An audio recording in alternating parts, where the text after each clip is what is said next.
ઓમ નમઃ શિવાય અને હર હર મહાદેવ શિવ ભક્તો, હિન્દુ સનાતન ધર્મના દરેક લોકોને, મારી સાથે જોડાયેલા તમામ શિવ ભક્તોને મારા મહાદેવ.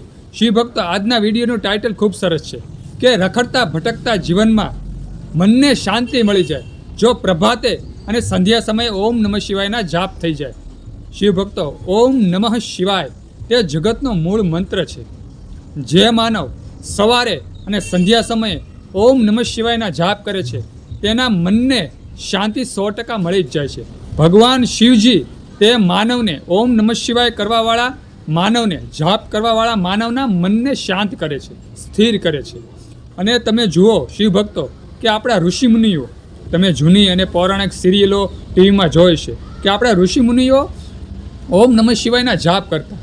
જેટલા પણ દેવતાઓએ આ ધરતી ઉપર જન્મ લીધો તેણે પણ ઓમ નમઃ શિવાયના જપ કરી અને પોતાનો ભવપાર કર્યો છે. ભગવાન શિવ અને શક્તિની આરાધના કરી અને પોતાની મનની જે વાસના હતી તે પરિપૂર્ણ કરી છે. ભગવાન શિવજીના આશીર્વાદ સર્વ દેવતાઓને મળ્યા છે, સર્વ ઋષિમુનિઓને મળ્યા છે. તો આ કળિયુગમાં ભગવાન શિવજીના ઓમ નમઃ શિવાયના જો આપણે જાપ કરીએ તો આપણા પણ મનને શાંતિ મળે છે અને આપણી બધી મનોકામના ભગવાન શિવ પૂર્ણ કરે છે. તો ખાસ કરી તમામ શિવ ભક્તોને મારે એટલું જ કહેવાનું કે સવારે ઉઠી અને આપણે જે નિત્ય ક્રમ હોય, જે નિત્ય કર્મ હોય તે કરી અને દીવાબત્તી સમયે 101 વખત અથવા 108 વખત ઓમ નમઃ શિવાયના જાપ કરવા જોઈએ. મનમાં રટણ પણ કરી શકાય, કોઈને સંભળાય નહીં તેમ આંખો બંધ કરી અને ઓમ નમઃ શિવાયના જાપ કરવાથી આપણા મનને એકાગ્રતા આવે છે, આપણા મનને એકાગ્રતા આવે છે અને મનને પરમ શાંતિની અનુભૂતિ થાય છે. શિવ ભક્તો, અને સંધ્યા સમયે જગત એમ કહે છે, શાસ્ત્ર એમ કહે છે કે સંધ્યા સમયે ભગવાન શિવ અને મા શક્તિ ભ્રમણ કરતા હોય છે.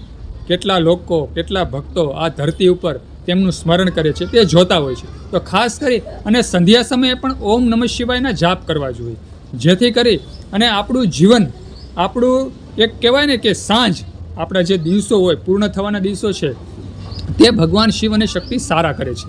આપણે જાતા જાતા દુઃખ નથી જોવું પડતું. શિવ ભક્તો, આપણા દરેક દિવસો ભગવાન શિવ અને શક્તિ સારા કરે છે જો આપણે સંધ્યા સમયે પણ ઓમ નમઃ શિવાયના જાપ કરીએ. તો બધા શિવ ભક્તોને એટલું જ કહેવાનું કે પ્રભાતે અને સંધ્યા સમયે ઓમ નમઃ શિવાયના જાપ કરો.